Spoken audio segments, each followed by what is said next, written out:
What happens when a 12-year-old girl becomes the mastermind behind the brutal murders of her own family? A chilling case that rocked a small Canadian town. The Richardson family murders were anything but ordinary. In a crime of unimaginable horror, Jasmine Richardson, a seemingly innocent preteen, conspired with her older boyfriend to kill her parents and younger brother in cold blood.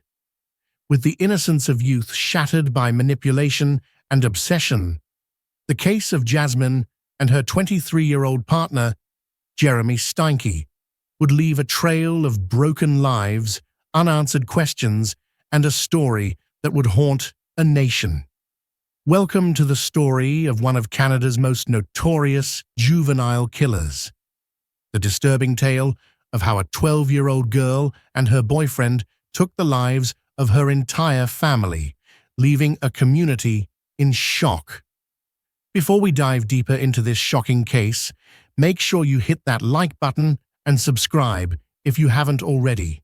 You won't want to miss more stories like this. Stay tuned. The small, quiet city of Medicine Hat, Alberta, is not the kind of place you'd expect to see a crime of the magnitude that would soon shake it to its core.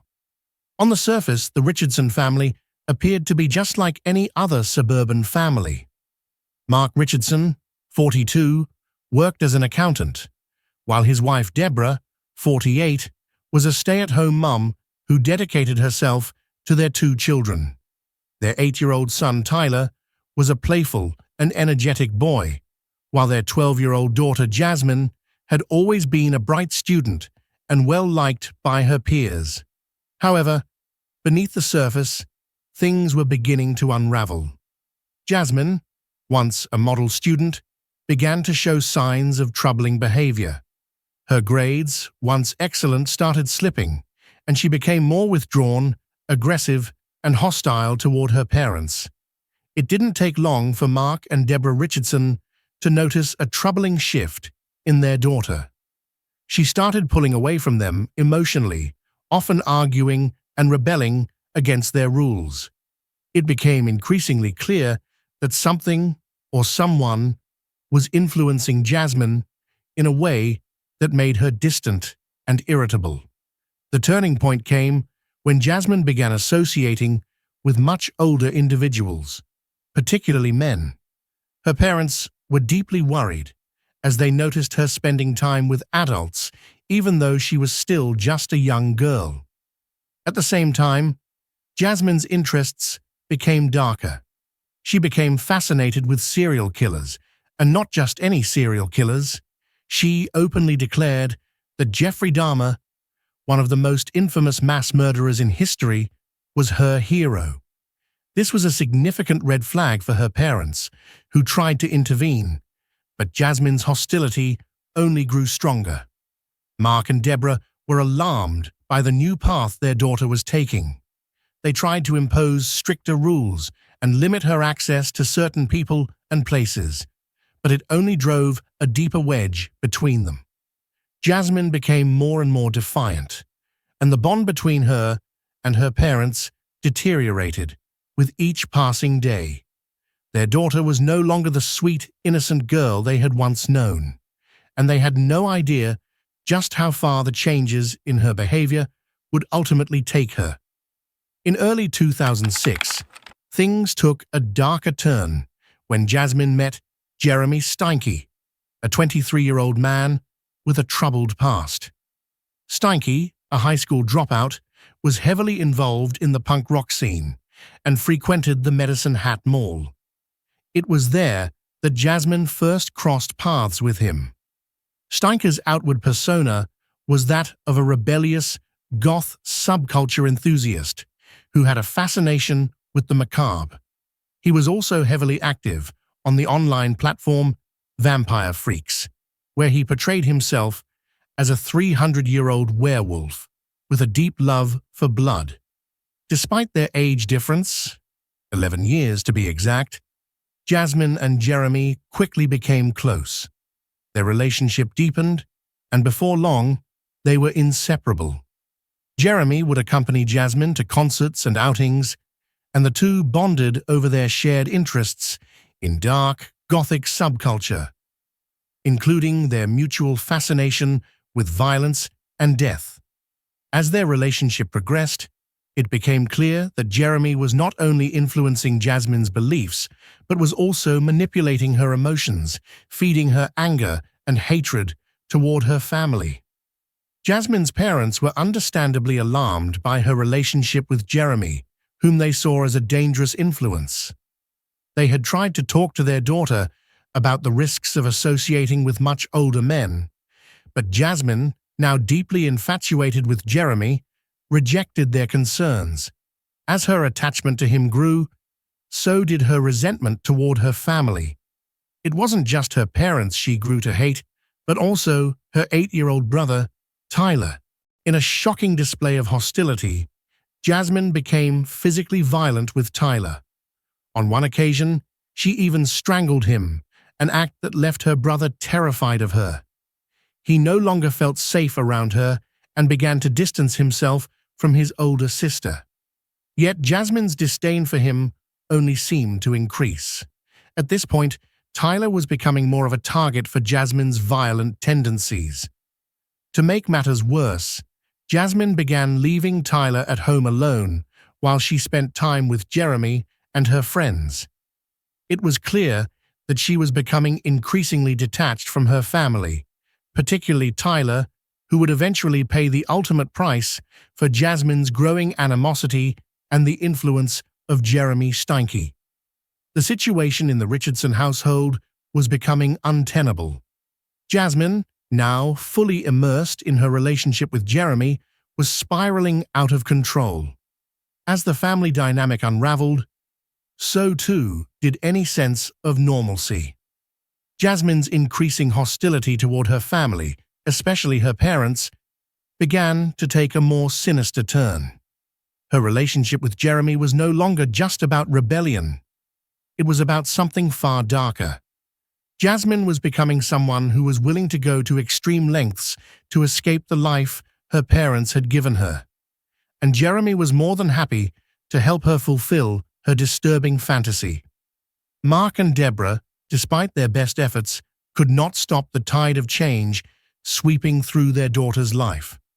What they didn't know was that Jasmine was already plotting their deaths.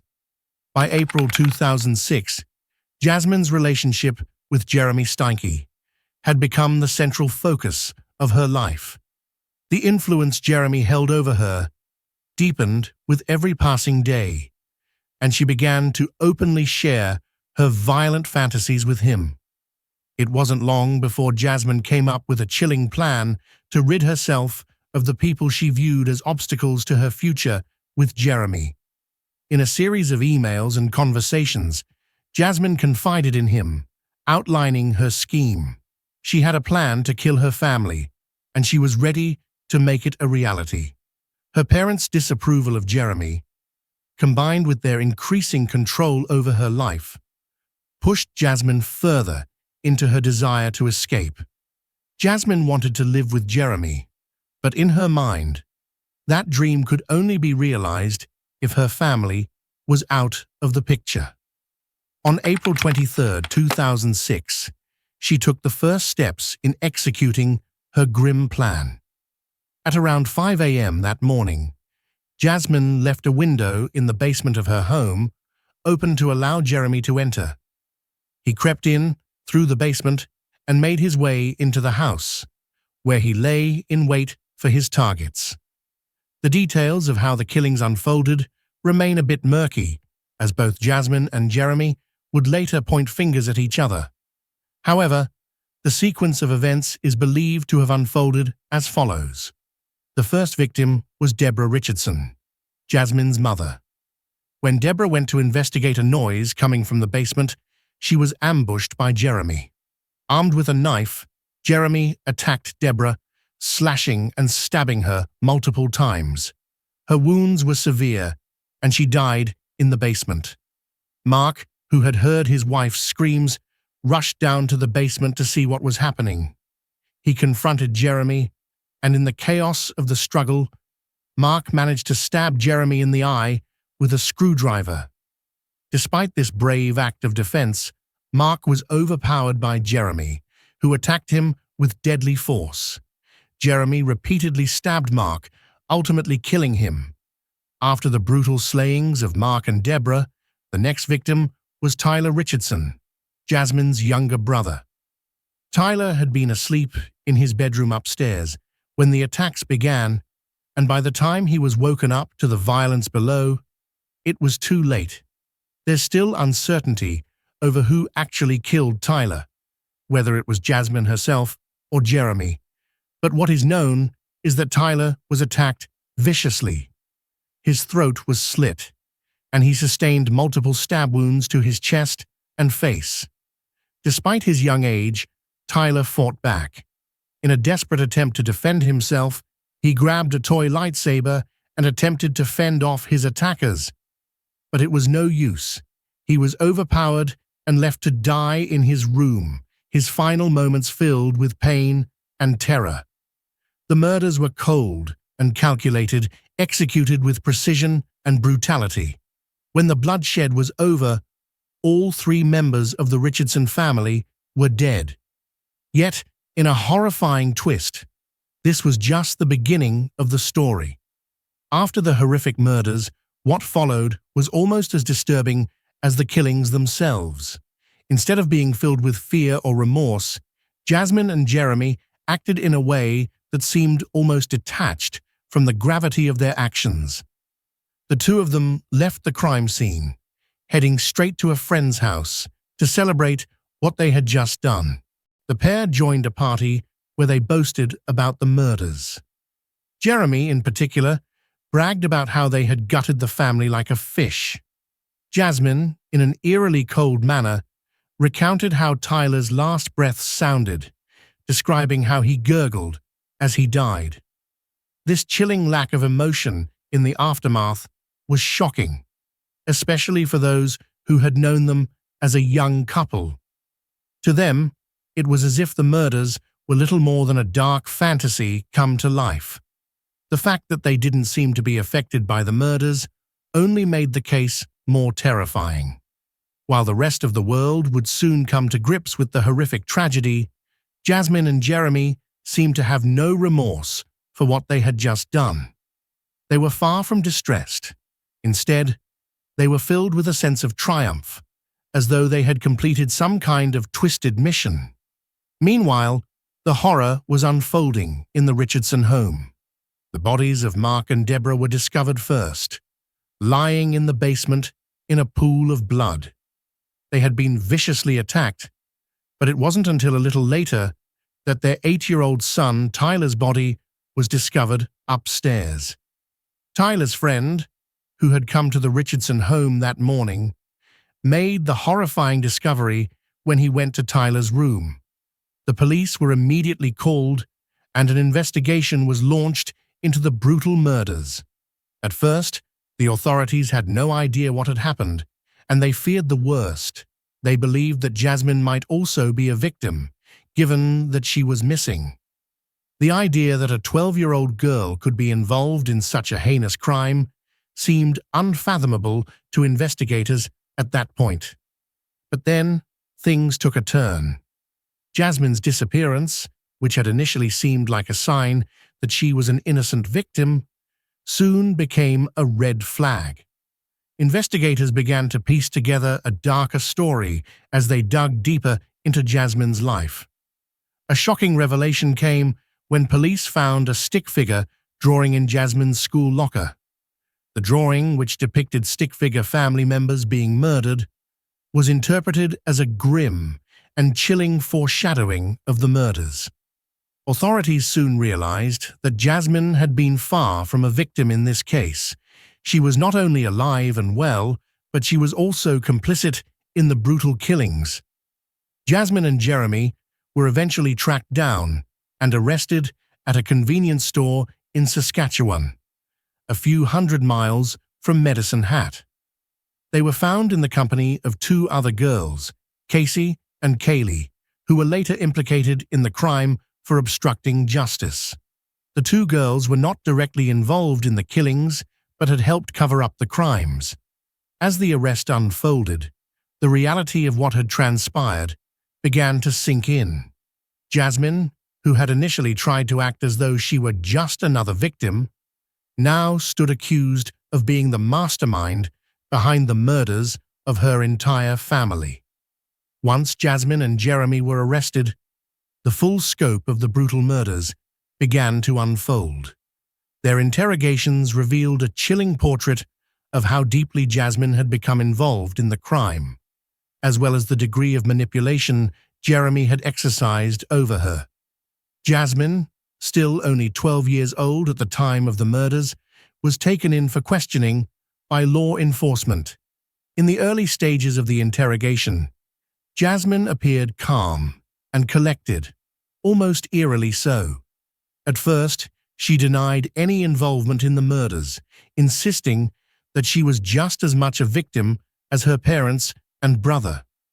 But as the investigators began to piece together the evidence and present it to her, Jasmine's story began to unravel.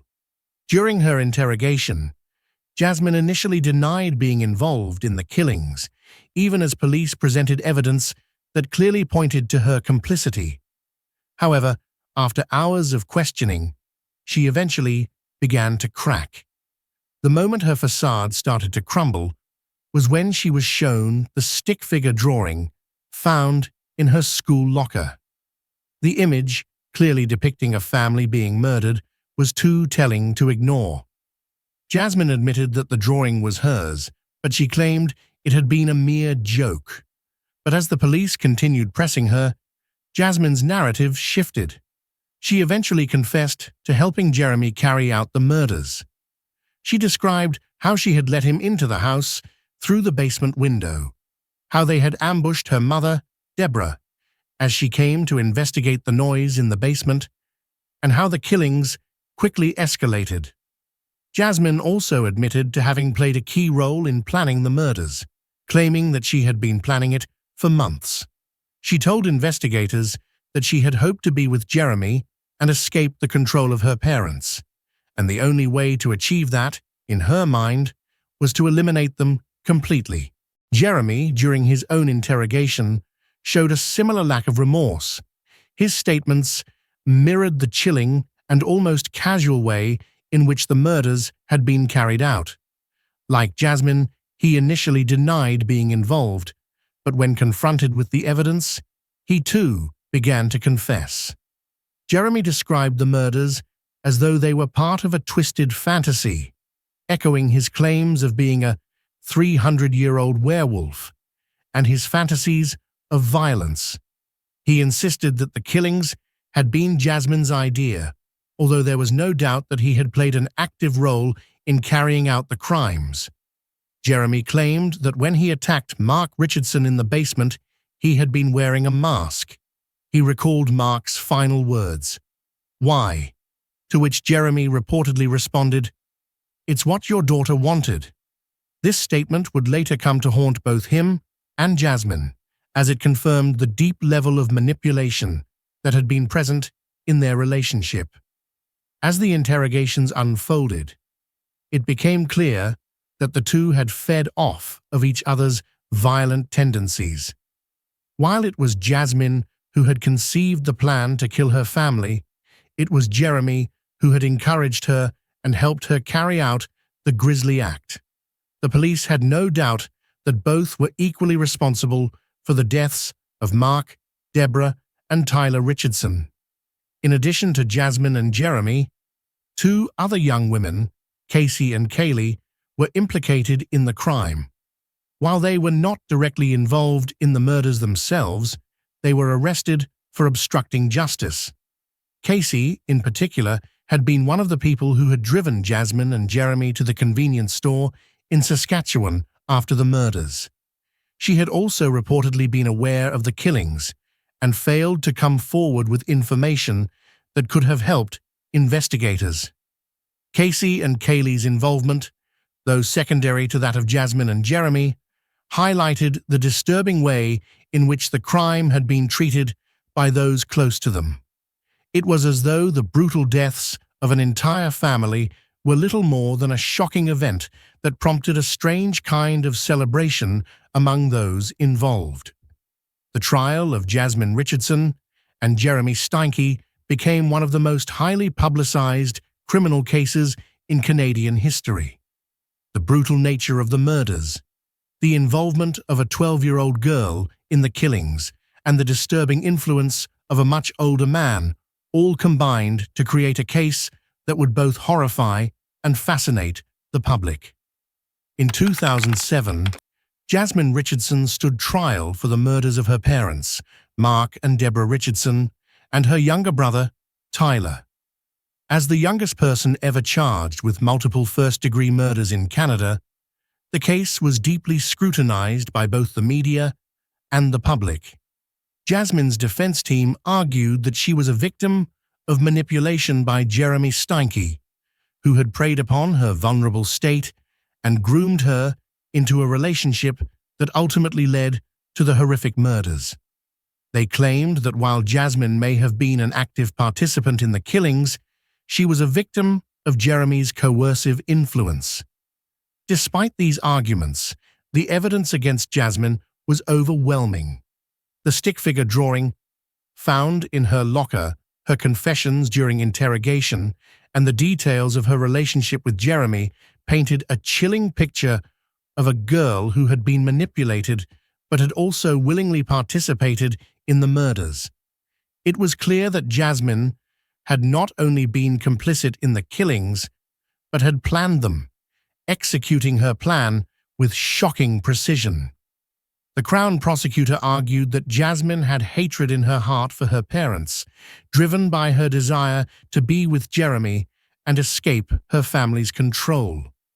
The prosecutor emphasized Jasmine's coldness, particularly the way she had celebrated the murders with Jeremy afterward. The trial lasted several weeks, and the jury deliberated for just 3 hours before delivering their verdict. Jasmine was found guilty of 3 counts of first-degree murder, making her the youngest person in Canadian history to be convicted of such a crime. Under Canadian law, as she was under 14 years old at the time of the killings, Jasmine was sentenced to 10 years in prison. This sentence was the maximum allowable for youth offenders in Canada. However, it was a highly controversial sentence, as many felt that a child who had committed such a horrific crime should face a more severe punishment. As part of her sentence, Jasmine was required to undergo intensive rehabilitative custody and supervision, IRCS, which included time spent in a psychiatric institution, followed by conditional supervision in the community. The aim of this sentencing was to provide Jasmine with the opportunity for rehabilitation, given her young age at the time of the crime. She was also placed under supervision for 4.5 years after her time in custody. Jasmine's time in the psychiatric institution was a subject of intense debate. Some argued that she was a sociopathic child who could never be rehabilitated, while others believed that she had been deeply influenced by Jeremy and could, in time, reform and understand the gravity of her actions. Over the years, as Jasmine's rehabilitation continued, many were divided over whether or not she had truly changed. Jeremy Steinke's trial came later, in 2008, and it was just as widely followed as Jasmine's. Unlike Jasmine, Jeremy was an adult at the time of the murders, and his case was much simpler in terms of legal proceedings. He was charged with 3 counts of first-degree murder for his role in the deaths of Mark, Deborah, and Tyler Richardson. Jeremy's defense team attempted to argue that he was not entirely responsible for the murders, citing his troubled upbringing and his psychological issues. They also claimed that Jasmine had been the mastermind behind the killings and that Jeremy had simply gone along with her plan. This defense, however, fell flat in the face of the evidence. The Crown's case against Jeremy was bolstered by his own confessions during the interrogation. His chilling statements about the murders and his boastful attitude after the killings painted a picture of a man who was not only complicit, but an active participant in the brutal slayings. Jeremy had also, in many ways, encouraged Jasmine's violent fantasies and had helped her execute them, making him just as responsible as Jasmine, if not more so. The jury convicted Jeremy Steinke of 3 counts of first-degree murder. In accordance with Canadian law, Jeremy was sentenced to life in prison with the possibility of parole after 25 years. This meant that Jeremy could apply for parole after serving a quarter-century in prison, though the severity of his crimes meant that it was unlikely he would be granted parole. His sentencing was seen as just by many, particularly in contrast to Jasmine's more lenient sentence. The sentences for both Jasmine and Jeremy were met with mixed reactions. Many felt that Jasmine's sentence was too lenient, given the brutal nature of the crimes. Some believed that a 12-year-old should not be allowed to escape with just 10 years in prison, especially considering that she had been the one to plan the murders. Others, however, argued that Jasmine's young age and the psychological influence of Jeremy warranted the chance for rehabilitation. Jasmine's rehabilitation became a subject of public interest as she served her sentence. After spending 4 years in a psychiatric institution and undergoing therapy, she was released in 2016, having met the conditions set by her sentence. A judge who reviewed her case at the time of her release remarked that Jasmine had made significant progress during her rehabilitation and had met all of her goals. The judge even suggested that Jasmine's parents would be proud of the young woman she had become, despite the horrific crime she had committed in her youth. Jeremy Steinke, on the other hand, remains in prison to this day, serving his life sentence. Given the brutality of his actions and his lack of remorse, it's unlikely that he will be granted parole anytime soon. The Richardson family murders have left an indelible mark on the small town of Medicine Hat, Alberta, and on Canada as a whole. This case was both tragic and deeply disturbing, as it forced the public to confront the possibility that a child, Jasmine Richardson, could be capable of such extreme violence. The shock of the murders was compounded by the fact that Jasmine had not only been an accomplice, but had helped orchestrate the killings of her own family. The relationship between Jasmine Richardson and Jeremy Steinke was a central aspect of the case. Their relationship, which started as a seemingly innocent teenage infatuation, quickly escalated into something much darker. Jeremy, 23 years old and a self-proclaimed werewolf, was a deeply troubled individual who had a fascination with violence and death. His influence on Jasmine was evident from the very beginning. Jasmine's fascination with death and her obsession with serial killers only seemed to deepen after she met Jeremy. Her parents' concern for their daughter's well-being was clear, but it was too late to intervene before the relationship had spiraled into murder. At the core of this case is the issue of youth crime and responsibility. While Jasmine was a minor at the time of the killings, her actions raised difficult questions about how society should deal with young offenders involved in heinous crimes. Many people believe that Jasmine, at 12 years old, was too young to fully understand the consequences of her actions. Yet, her coldness during the crime, her planning, and her subsequent bragging about the murders suggest a level of malice that challenges our understanding of childhood innocence.